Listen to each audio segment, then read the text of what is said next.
हे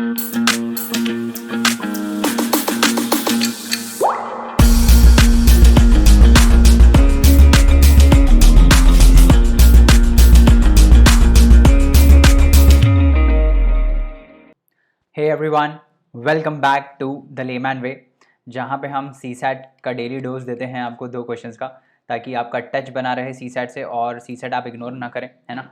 तो प्लीज़ इस सीरीज़ को फॉलो करिए, क्योंकि बहुत ही इंपॉर्टेंट हम कंसेप्ट इसमें डिस्कस कर रहे हैं फॉर यूपीएससी प्रीलिम्स, और जो पास्ट ईयर के क्वेश्चंस हैं उसको भी हम थोड़ा थोड़ा देख रहे हैं इसमें, है ना।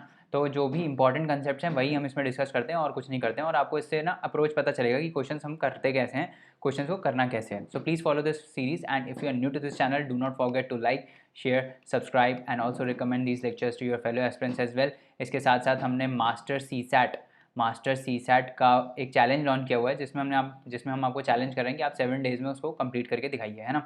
तो उसमें बहुत ही ज़्यादा कंसेप्चुअल क्लैरिटी के साथ हमने वीडियोस बनाए हैं, so please go and check that out. उसके साथ आप हमारा इकोनॉमिक्स का चैलेंज भी ज्वाइन कर सकते हैं, that is free of cost, right. चलिए, आज का लेक्चर हम स्टार्ट करते हैं और आज के 2 क्वेश्चन हम देखते हैं कि कौन कौन से 2 क्वेश्चन हैं, राइट।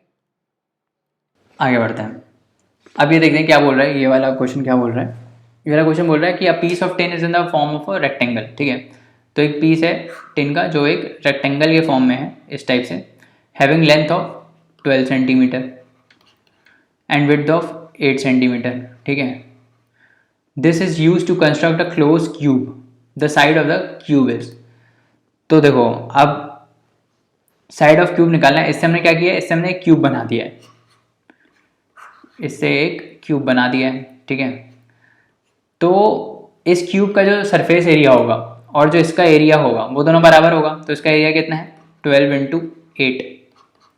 और किसी क्यूब का सरफेस एरिया क्या होता है, कितनी साइड होती है, 1 2 3 4 5 6, और हर एक साइड स्क्वायर होती है एक, तो 6a स्क्वायर हो जाएगा, है ना। Should be equal to 6a square. तो 6 2 ज़ा 12, 8 2 ज़ा 16, 16 is equal to a square. तो a कितना हो जाएगा, ये हो जाएगा 4। तो कितने साइड का क्यूब होगा ये, 4 सेंटीमीटर का, है ना। इसमें क्या है, एसेंशियली किसी भी एक बॉडी को आप जब ट्रांसफॉर्म करते हो दूसरी बॉडी में, तो सरफेस एरिया होता है, जो शीट का एरिया है वो सेम रहेगा। अब अगर यहाँ पे तो क्यूब बना दिया है ना, तो हमने 6a स्क्वायर कर दिया। मान लो ये सर्कल बना देता है इससे, तो हम पाई आर स्क्वायर कर देते हैं, है ना। मान लो इससे सिलेंडर बना देता, कुछ भी बना सकते हो ना इससे, तो आप कुछ भी बना सकते हो। तो हम फिर इसका जो कर्व सरफेस एरिया वो ले लेते हैं ना, 2πr/h, ठीक है। तो इस टाइप से हम करते हैं, ठीक है। इसका कितना होता है, 2πr/h, है ना, कर्व सरफेस एरिया। तो वो that would have been equal, ठीक है। समझ में आ गया, आगे बढ़े। अब ये क्वेश्चन क्या बोलता है देखते हैं। In a question paper there are 5 questions. तो क्वेश्चन पेपर में 5 क्वेश्चन है, 1 2 3 4 5। हर एक का आंसर या तो ट्रू हो सकता है या तो फॉल्स हो सकता है, ठीक है। It is given that no 2 candidates have given the answers to the 5 questions in an identical sequence. मतलब कि क्या मतलब है इसका, कि मान लो आपने आंसर किया, तो आपने पहले क्वेश्चन का ट्रू किया, दूसरे का फॉल्स किया, तीसरे का फॉल्स किया, चौथे का ट्रू किया और फिर 5वें का फॉल्स किया। तो ये एक सीक्वेंस हो गया, ठीक है। अब कोई भी और स्टूडेंट ने सेम सीक्वेंस में आंसर नहीं किया होगा, ठीक है। सेम सीक्वेंस किसी और का नहीं हो सकता, true false false true false, ये सीक्वेंस किसी का सेम नहीं हो सकता। या तो उसने ऐसे किया होगा, true true false false true, इस टाइप से किया होगा, बट ये सेम नहीं हो सकता। और किसी अगर और दूसरे ने ये किया, तो और किसी बच्चे ने ये इस सीक्वेंस में आंसर नहीं किया होगा। समझ में आ रहा है। तो जितने भी बच्चे हैं सबने अलग अलग सीक्वेंस में आंसर किया है, ठीक है। सबने अलग अलग सीक्वेंस में आंसर किया है। For this to happen the maximum number of candidates is. तो इनडायरेक्टली ये क्या पूछ रहा है कि कितने कैंडिडेट है ना, या ये डायरेक्टली ये पूछा आपसे कि कितने कैंडिडेट है। दिस इज इक्वल टू कितने नंबर ऑफ वे से आप ये ट्रू फॉल्स को अरेंज कर सकते हो यहाँ पे, है ना। समझ में आ रहा है, कितने तरीकों से आप इन ट्रू फॉल्स को इसमें अरेंज कर सकते हो। That would be the number of ways, और हर एक वे यूनिक है, and that belongs to a student, तो वो नंबर ऑफ स्टूडेंट्स हमें बता देगा। तो एसेंशियली हमको इसमें क्या करना है, हमको जैसे मैंने आपको वो बताया था ना कि जब एक 3 डिजिट नंबर होता है, याद है हम लोग ने डिस्कस किया था कि एक 3 डिजिट नंबर है जो 7 से स्टार्ट हो रहा है, तो ऐसे कितने नंबर्स होंगे। तो उसमें हमने क्या किया था कि इस स्पेस में कितने नंबर आ सकते हैं, 0 से 9 आ सकते हैं, दैट इज टोटल 10 नंबर्स आ सकते हैं। यहाँ पे भी 0 से 9 आ सकते हैं, दैट इज टोटल 10 नंबर्स आ सकते हैं। तो ऐसे कितने टोटल नंबर हो गए थे, 10 into 10 that is equal to 100, है ना। और अगर आप नॉर्मल भी देखोगे तो 700 से 800 के बीच में कितने नंबर्स हैं, 100 नंबर्स हैं, है ना। तो कोई भी ऐसे स्टार्टिंग फ्रॉम 7 और जो ऐसे टोटल कितने नंबर हो सकते हैं, तो जितने वेज से हम ये स्पेस को फिल कर सकते हैं और जितने वेज से हम इन स्पेस को फिल कर सकते हैं उसका मल्टीप्लिकेशन होता है।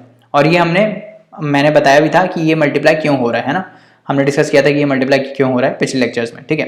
तो इसी टाइप से इस क्वेश्चन को भी करना है। हमारे पास चॉइसेस कितनी है भरने के लिए, तो ये पहला क्वेश्चन है, ये दूसरा क्वेश्चन है, ये तीसरा क्वेश्चन है, ये चौथा क्वेश्चन है और ये पांचवा क्वेश्चन है, ठीक है। तो यहाँ पे हम क्या डाल सकते हैं, हम या तो ट्रू डाल सकते हैं या तो फॉल्स डाल सकते हैं। तो मेरे पास दो चॉइसेस हैं, दो वेज हैं इस स्पेस को फिल करने के, इस क्वेश्चन को फिल करने के लिए मेरे पास दो वेज हैं। फिर ऐसे ही इस क्वेश्चन को फिल करने के लिए मेरे पास दो हैं, ऐसे ही इस क्वेश्चन को फिल करने के लिए मेरे पास दो हैं, और ऐसे ही इस क्वेश्चन को फिल करने के लिए मेरे पास दो हैं। सिमिलरली फिर इस क्वेश्चन को फिल करने के लिए मेरे पास दो हैं। तो मेरे टोटल नंबर ऑफ वेज कितने हो जाएंगे, 2 into 2 into 2 into 2, that is equal to 2 to the power 5, ठीक है, and that is equal to 32। तो ऐसे 32 टोटल वेज होंगे जिसमें मैं ये सारे क्वेश्चंस को फिलअप कर सकता हूँ। मतलब जैसे मान लो मैंने दो वेज हैं, मैंने यहाँ पे ट्रू डाल दिया, मैंने यहाँ पे ट्रू डाल दिया, मैंने यहाँ पे फॉल्स डाल दिया, मैंने यहाँ ट्रू डाल दिया, फिर मैंने यहाँ फॉल्स डाल दिया, एक वे ये हो गया, फिर मैंने सब में ट्रू डाल दिया, है ना, सब में ट्रू डाल दिया तो एक ये वे हो गया। ऐसे कर करके 32 टोटल वेज आ जाएंगे जो जिससे हम ये कर सकते हैं, ठीक है, जिससे हम ये क्वेश्चंस को फिलअप कर सकते हैं। तो टोटल नंबर ऑफ स्टूडेंट्स कितने हो गए, 32, ठीक है। सिंपल था, कंसेप्चुअल था, सिंपल था, ठीक है। Let's move ahead. अभी क्या बोल रहा है कि a person climbs a hill in a straight path from point O on the ground in the direction of north east. अब क्या बोल रहा है कि एक हिल है ना, जिसको ये ओ से स्टार्ट करता है। Let's make this point O. एक पॉइंट ओ है ग्राउंड में, है ना, जहाँ से एक पर्सन जो हिल को है वो क्लाइम करना स्टार्ट करता है। किस डायरेक्शन में, नॉर्थ ईस्ट डायरेक्शन में। तो नॉर्थ ईस्ट कहाँ है अपना, नॉर्थ ईस्ट इधर है, तो ये अपना डायरेक्शन होगा, ऐसे क्लाइम करना ये स्टार्ट करता है। After travelling a distance of 5 kilometre, तो यहीं पे ये 5 किलोमीटर ट्रैवल कर लेता है, ठीक है, 5 किलोमीटर ट्रैवल कर लेता है। Then from point A and reaches a point A, तो ये पॉइंट ए है, ए हो गया हमारा। Then from point A he moves to point B in the direction of north west. तो नॉर्थ वेस्ट कहाँ होगा, अब यहाँ पे खड़ा है तो नॉर्थ वेस्ट ये होगा, है ना, तो यहाँ से इसके परपेंडिकुलर बना दो, नॉर्थ वेस्ट हो जाएगा आपका, ठीक है। तो यहाँ से ये बी पे चला गया, ठीक है। बी पे कितना कितना ट्रैवल किया इसने, let the distance between A B B 12 kilometres, तो ये है 12 kilometres. Now how far is the person away from the starting point, तो ये जो पॉइंट है यहाँ से ये जो यहाँ पे जो बी पे खड़ा होगा ना, ये कितनी दूर है। तो बहुत ही सिंपल है, ये तो पाइथागोरस थ्योरम से क्वेश्चन हो जाएगा। राइट एंगल ट्राइंगल है ना, ये 5 है, ये 12 है, तो ये कितना होगा, तो ये 13 होगा। अब आप बोलोगे ये 13 कैसे आ गया, क्योंकि ये पाइथागोरस ट्रिपलेट है। आप करके देखो 12 स्क्वायर प्लस 5 स्क्वायर, है ना, यही तो होती है पाइथागोरस थ्योरम कि जो साइड का स्क्वायर होता है ए बी स्क्वायर, दिस ये जो हाइपोटेन्यूज होता है इसका स्क्वायर इज इक्वल टू इसका स्क्वायर प्लस इसका स्क्वायर। तो अगर हमको ये साइड निकालनी होगी that would be under root of 12 square plus 5 square, तो that would be equal to 144 plus 25, that is 169। और 169 किसका अंडर, इस 169 का अंडर रूट क्या होता है, 13। तो क्या आ गया ये 13, आंसर क्या आ गया 13 किलोमीटर्स, ठीक है। समझ में आ गया, आगे बढ़े। तो आज का लेक्चर इतना ही है ना। अगले लेक्चर में और क्वेश्चंस को हम डिस्कस करेंगे। For more such lectures you can visit our website www.thelaymanway.com, जहाँ पे खूब सारे फ्री कोर्सेज अवेलेबल हैं। आप हमें व्हाट्सएप भी कर सकते हैं 7724886251 पे, अगर आपको कोई क्वेरी है प्रीलिम्स के रिगार्डिंग, मेंस के रिगार्डिंग, या स्ट्रैटेजी कैसे फॉलो करनी चाहिए, क्या फॉलो करनी चाहिए। You can book our session also, जिसमें हम आपको 1 घंटे का मेंटर्ड सेशन देते हैं to guide you towards prelims and mains. तो वो भी आप चेकआउट कर सकते हैं। इसके साथ साथ हमारे वेबसाइट पे बहुत सारे फ्री कोर्सेज भी अवेलेबल हैं और पेड कोर्सेज भी अवेलेबल हैं। So go and check it out. Thank you so much. पढ़ते रहिए, हार्डवर्क करते रहिए। अगले लेक्चर में मिलते हैं। Bye bye and take care.